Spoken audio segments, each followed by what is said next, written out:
This episode of Marijuana Today Daily is brought to you by our exclusive multi-state cannabis operator sponsor, Curaleaf, one of the nation's top vertically integrated medical and wellness cannabis operators. With 50 local dispensaries, 14 cultivation sites, and 13 processing facilities, serving up more than 165,000 registered medical marijuana patients.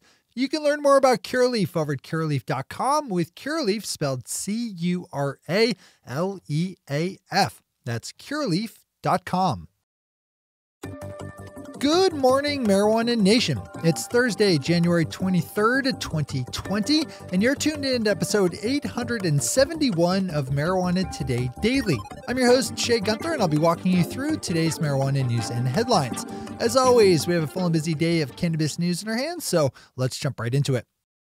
Bruce Kennedy over at Leafly starts off today's news with a longer-form look at the case of 43-year-old Kansas resident Larry Burgess, who's been living in Colorado for the past 3 years because he lives with a medical condition that causes grand mal seizures, for which Mr. Burgess uses legal Colorado medical marijuana to treat. Bruce's story details the trouble that Burgess has been going through back in his home state of Kansas after being arrested in 2017 for using medical marijuana. This story is a prime example of the cruelty of the war on marijuana and the war on drugs. Burgess's life improved dramatically after he started using medical cannabis in 2014, after living with multiple seizures per day for years.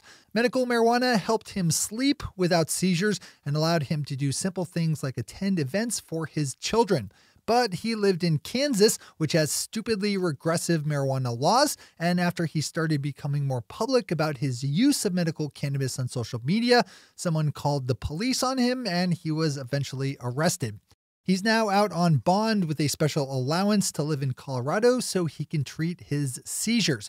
To be clear there, the judge in Kansas has been allowing him to live in Colorado so that he can use medical marijuana while awaiting charges for using medical marijuana in Kansas.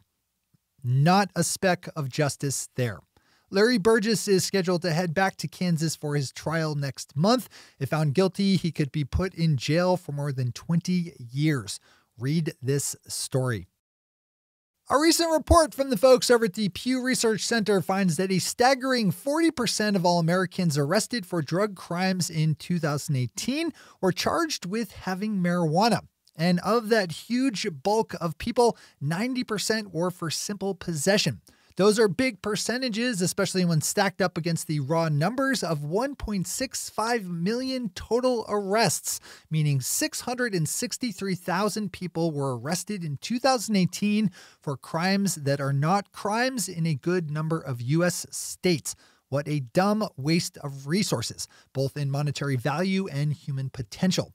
Give this story a read today, too, if only to reinforce the need for full reform everywhere.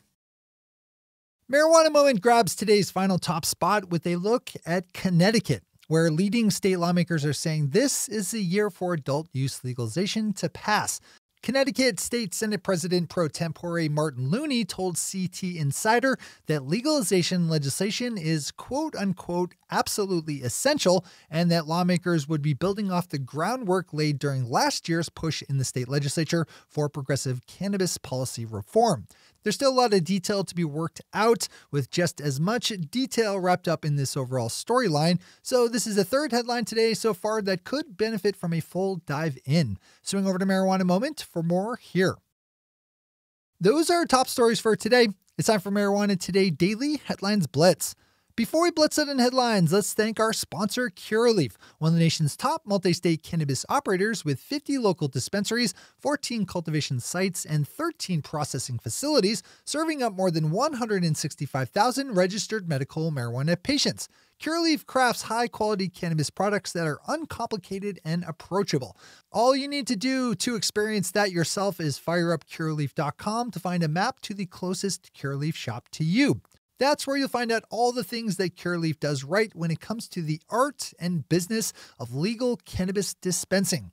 And because Curaleaf has products covering the entire legal cannabis spectrum, from Curaleaf medical marijuana to Curaleaf hemp and Yuku craft cannabis, they have products to serve you no matter where your particular needs lie. That's good stuff. Find out more about Curaleaf once again over at curaleaf.com, spelled Curaleaf. Big thanks to everyone over at Curaleaf for the support that helps us keep our news lights running. All right, time for the Blitz. Green Market Report picked up on recently released sales numbers out of Oregon, where $793 million in legal marijuana was sold in 2019. Up $150 million from 2018's tally. Pop over to this one for a further breakdown on Oregon's county-by-county totals, along with broader regional analysis. Vermont lawmakers filed a bill this week that would decriminalize the psychedelic drugs psilocybin, ayahuasca, and peyote, as well as kratom, a plant used to treat both pain and opioid withdrawal. Marijuana Moment has a good story on this, along with an interview with the bill's main sponsor, Representative Brian Cena. The bill is currently being worked on by the Vermont State House Judiciary Committee and has a total of 3 co-sponsors. Nasdaq has a good story that I'd probably think about reading today in full, looking at the decline in value in the $4 billion investment made by booze giant Constellation Brands into Canada's leading licensed marijuana provider, Canopy Growth. This is a good poke at the issue because it also examines the health and size of the overall Canadian market, which is thought by BDS Analytics to grow to $5.2 billion by 2024, or not even twice the size of today's California legal market. Staffers for Democratic presidential candidate Bernie Sanders, along with Congressman Mark Pocain of Wisconsin, who endorsed Sanders' campaign last week, toured the new Whoo Cannabis Dispensary and Consumption Lounge in Las Vegas earlier this week, where they talked about the plan developed by Senator Sanders to address marijuana legalization and to hear from new Whoo staff about their perspective on the industry and movement. New Whoo is owned by the Las Vegas Paiute tribe, which has built facilities on tribal lands, allowing them to open up facilities like their consumption lounges ahead of non-tribal businesses. We have another Marijuana Moment story, this time looking at some apparent momentum in Mexico for passing a bill in the nation's legislature to legalize adult use marijuana. This is a fairly long-running storyline as the Mexican Supreme Court ordered lawmakers to legalize marijuana cultivation and possession more than a year ago, with a previously set deadline to do so by October, now having been pushed back to April.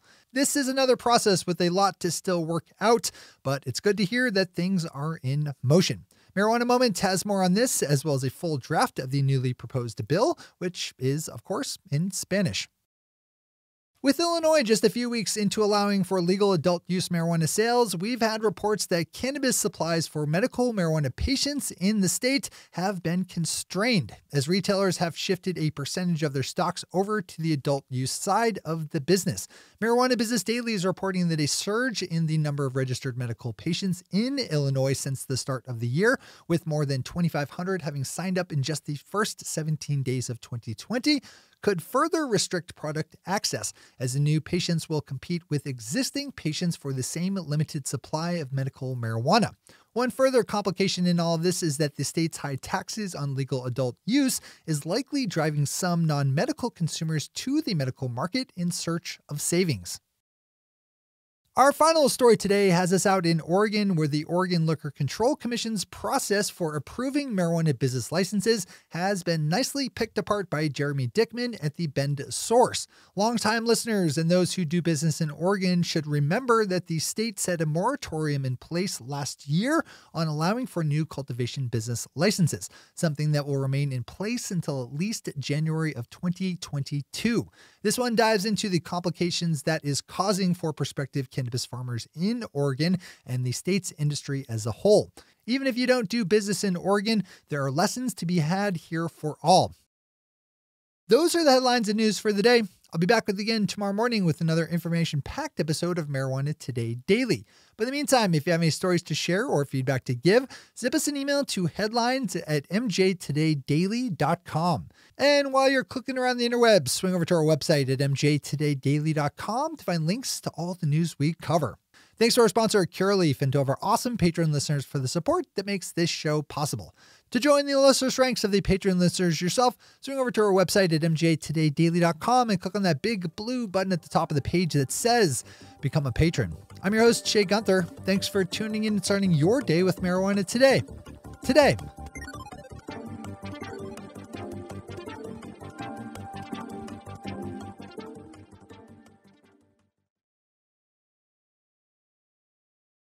One take, Shay. One take.